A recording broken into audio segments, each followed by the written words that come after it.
I've heard of ESG for over 5 years now. And my question tends to human rights, as we have come to understand that the human rights in our country are different from the human rights elsewhere.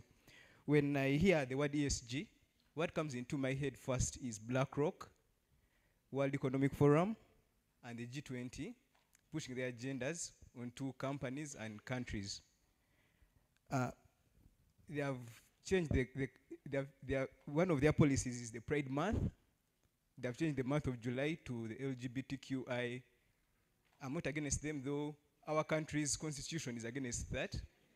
And some of the policies of the ESGs are going to affect our country's constitution in terms of our human rights. I'm not against the LGBTQI because your country's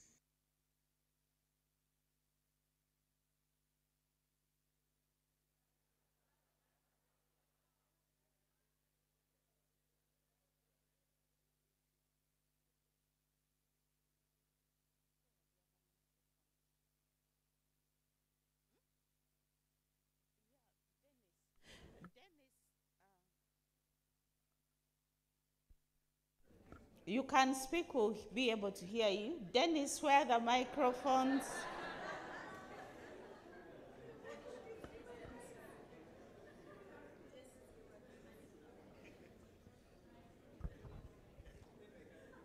Come here and speak from here.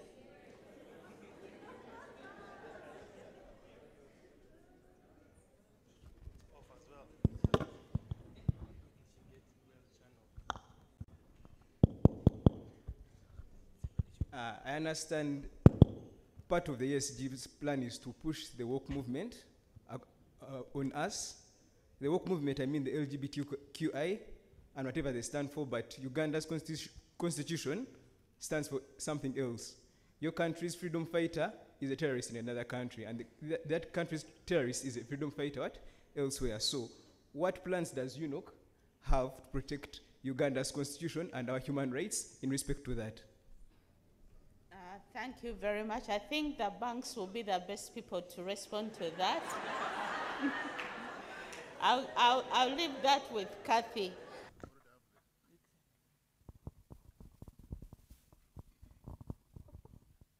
I'm the one addressing the woke question. So, no, it's a very complicated situation when you're trying to make sure that human rights are respected and you have inclusion and diversity. Yes, different laws will differ between countries and what global standards would otherwise be for what inclusion and diversity means. But I'm not government of Uganda, but in terms of what it means is that assessing the implications of the law will take some time, especially with international people, development partners, even ourselves. We're international companies adhering to both. We need to respect the laws of Uganda.